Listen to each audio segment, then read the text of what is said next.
ভোটের কথা মাথায় রেখে আমরা কাজ করি না। এবছর কোনো ভোট নেই, মানুষকে সুরক্ষিত রাখাই আমাদের কাজ। ডায়মন্ড হারবারে সেবাশ্রয় স্বাস্থ্য শিবির উদ্বোধনের পর জানালেন সাংসদ অভিষেক বন্দ্যোপাধ্যায়। পাশাপাশি তিনি জানিয়ে দেন, সাধারণ ক্যাম্পে বিনামূল্যে ওষুধ পাবে সাধারণ মানুষ। এছাড়াও মডেল ক্যাম্প ও সাধারণ ক্যাম্পে থাকবে চিকিৎসকদের জন্য বিশ্রাম নেওয়ার ব্যবস্থা। তিনি নিজে জানিয়ে দেন কবে কোথায় ক্যাম্প হবে, কি কি পরিষেবা দেওয়া হবে এবং কি কি টেস্ট হবে, সমস্ত জানিয়ে দেন স্বয়ং সাংসদ। ডায়মন্ড হারবারের পরে ফলতা বিধানসভা ক্যাম্প হবে 12 জানুয়ারি থেকে 21 জানুয়ারি। বিষ্ণুপুর বিধানসভা এলাকায় 12 জানুয়ারি থেকে 31 জানুয়ারি 47টি ক্যাম্প হবে। মেটিয়া বুরুজ বিধানসভায় 1 ফেব্রুয়ারি থেকে 11 ফেব্রুয়ারি পর্যন্ত 36টি ক্যাম্প হবে। সাতগাছিয়া বিধানসভায় 12 ফেব্রুয়ারি থেকে 21 ফেব্রুয়ারি পর্যন্ত 45টি ক্যাম্প হবে। বজবজ বিধানসভায় 22 ফেব্রুয়ারি থেকে 3রা মার্চ পর্যন্ত 42টি ক্যাম্প হবে। মহেশতলা বিধানসভা এলাকায় 4 মার্চ থেকে 13 মার্চ পর্যন্ত মোট 45টি শিবির অনুষ্ঠিত হবে। এরপরে 16 মার্চ থেকে 20 মার্চ মেগা ক্যাম্প আয়োজিত হবে। সব ক্যাম্পের ফলো আপ হিসেবে ওই 5 দিন 300টি জায়গায় একসঙ্গে সকাল 9টা থেকে বিকেল 5টা পর্যন্ত ফলো আপ ক্যাম্প হবে। প্রত্যেকটি বিধানসভা এলাকায় একটি করে মডেল ক্যাম্প ও বাকিগুলি সাধারণ ক্যাম্প আয়োজিত হবে। সাধারণ ক্যাম্পে রোগীদের জন্য একটি করে রেজিস্ট্রেশন এবং হেল্প ডেস্ক থাকবে। 2টি করে চিকিৎসকের চেম্বার, চিকিৎসকের বিশ্রামের ঘর, রোগীদের ওয়েটিং এরিয়া থাকবে, চিকিৎসার জায়গা থাকবে, বিনামূল্যে ওষুধের ফার্মেসি থাকবে, স্ট্রেচার, হুইলচেয়ার সব থাকবে। স্বেচ্ছাসেবক, নার্স, ল্যাব টেকনিশিয়ান থেকে শুরু করে সকলেই থাকবেন। মডেল ক্যাম্পে 2টি সিসিইউ শয্যা, ক্যান্সার স্ক্রিনিং, ইউসিজি থেকে শুরু করে আরও একাধিক উন্নত চিকিৎসার জন্য থাকছে। বিনামূল্যে স্বাস্থ্য পরিষেবা দেওয়া হবে, রোগীদের টোকেন আইডি দেওয়া হবে, সচেতনতা পুস্তিকা দেওয়া হবে রেজিস্ট্রেশনের পরে। সেখানেই রক্তচাপ, diabetes, cancer, dengue, malaria, stroke বা কিডনিতে সমস্যার জন্য কি কি করা উচিত সেই সংক্রান্ত উপদেশ থাকবে। প্রেসক্রিপশন লেখার জায়গা থাকবে। বিএমআই, রক্তচাপ, sugar, haemoglobin, malaria, ECG, triple serology, HIV, hepatitis পরীক্ষা, nebuliser, oxygen concentrator, pulse oximeter থেকে শুরু করে আরও অনেক সুবিধা থাকছে। সেবাশ্রয় স্বাস্থ্য শিবিরের জন্য একটি রেফারেল সিস্টেম তৈরি হয়েছে। প্রয়োজনে ক্যাম্প থেকে 12টি হাসপাতালে রেফার করা হবে। একটি টিম থাকবে ফলো আপের জন্য।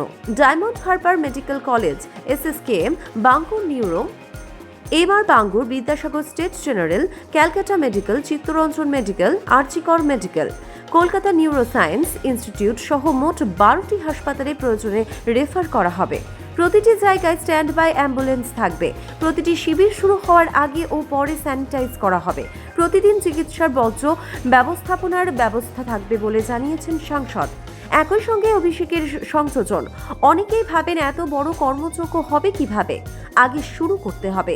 আমরা চেষ্টা করেছি, মানুষের ভালোবাসায় আমরা এই কর্মসূচি শুরু করলাম। আমাদের আশা ভারতকে পথ দেখাবে এই কর্মসূচি।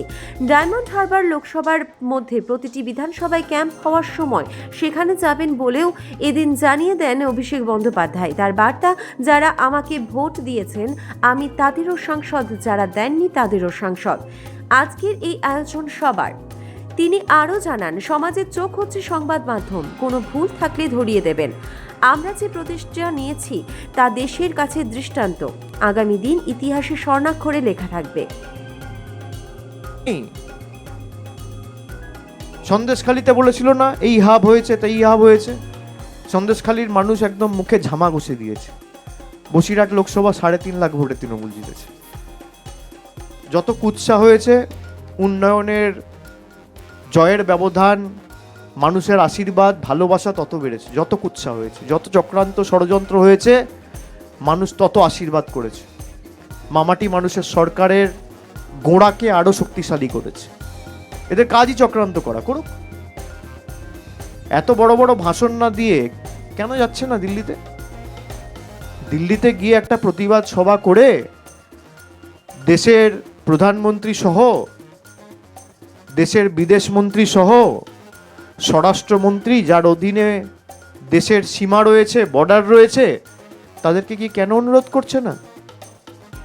বর্ডার সিকিউরিটি ফোর্স কি করছে? যদি কেউ বাংলায় ঢোকে, এই তো কিছুদিন আগে দেখেছেন ত্রিপুরায় এতজন ধরা পড়েছে। ত্রিপুরা সরকার তৃণমূলের।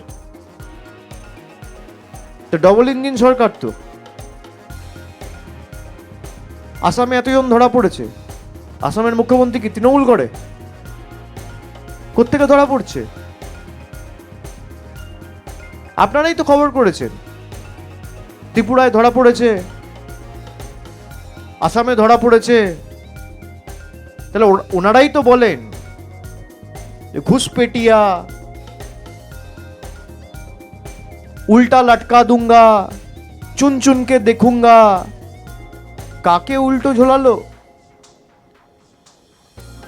আজকে যারা ধর্মের নামে অত্যাচারিত হচ্ছে, তাদের যারা উল্টো ঝুলিয়ে দিচ্ছে, তাদের বিরুদ্ধে দেশের প্রধানমন্ত্রী সহ কেন্দ্রের সরকার, স্বরাষ্ট্রমন্ত্রী সহ, বিদেশমন্ত্রী সহ, পুরমন্ত্রী সহ নীরব কেন? এই প্রশ্ন তো সাধারণ মানুষের মনে জাগছেই। আর বাংলার পুলিশ যদি সহযোগিতা না করতো, কোনো জঙ্গি ধরা পড়তো না। এই জঙ্গিদের ঢুকিয়েছিল বর্ডার সিকিউরিটি ফোর্স বাংলাকে অশান্ত করার জন্য।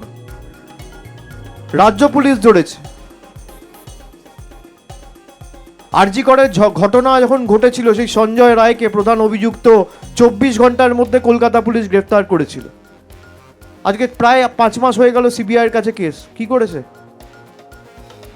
কলকাতা পুলিশ? 24 ঘন্টায় যা করেছে সিবিআইয়ের 6 মাস লেগেছে করতে। সারদার কেস সিবিআইয়ের কাছে 10 বছর হয়েছে। শ্যামল সেন কমিশন খুলে আমাদের সরকার মানুষের টাকা ফেরত দিয়েছিল। সিবিআইকে জিজ্ঞেস করুন তো, এই যে বড় বড় ভাষণ দেয়, ক পয়সা মানুষের গত 10 বছরে ফেরত দিয়েছে? ইডি ফেরত দিয়েছে। আমরা কথা দিয়ে কথা রাখি।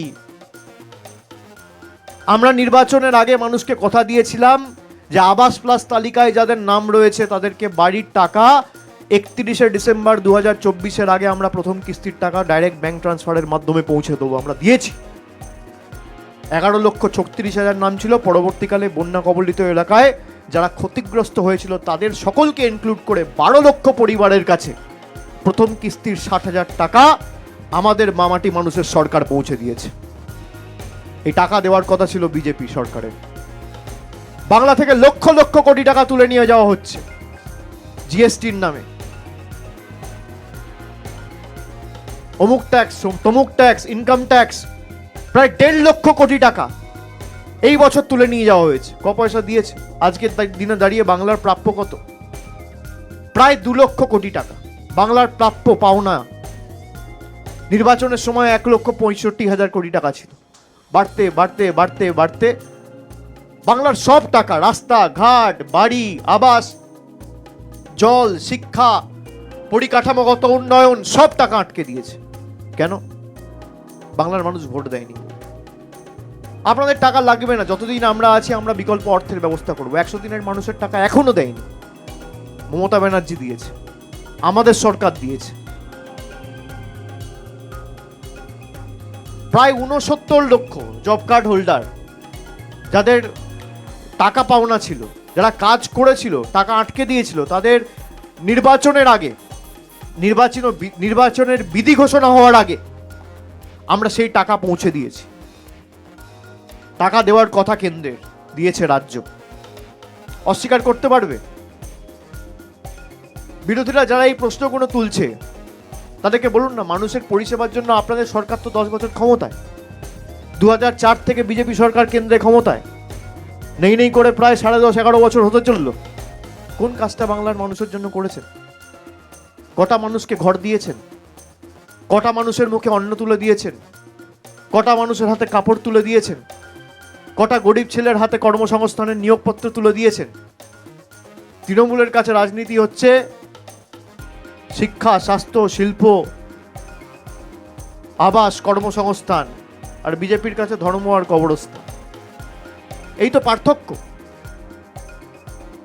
ধর্মের নামে যারা বাংলাকে অশান্ত করতে চেয়েছে তারা তো জবাব পেয়েছে।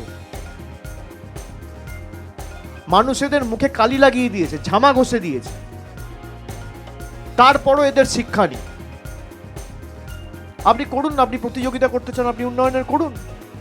আপনি আসুন যে আপনার সরকার কি কাজ করেছে। বাংলাকে অমুক বছর থেকে তমুক বছর আমরা এত টাকা দিয়েছি। আরে কত টাকা তুলে নিয়ে গেছো 10 বছরে? তার হিসাবটা কে দেবে? কত টাকা তুলে নিয়ে যাওয়া হয়েছে? 14 থেকে 2024 ক্ষমতা আছে হিসাব দেওয়ার? মঞ্চ বাছুন। আমি তো বলেছি আমি যাব। নির্বাচনের সময় প্রায় 200টা সভা করেছি, সব জায়গায় গিয়ে বলেছি। ক্ষমতা ছিল? যেখানে বলেছি যে তথ্য সহ 1 ঘন্টার সময় আমাকে দিলে আমি তথ্য পরিসংখ্যান নিয়ে পৌঁছে যাব। আগে বলতো আবাসের টাকা আমরা পাঠিয়েছি, আমি বলেছিলাম শ্বেতপত্র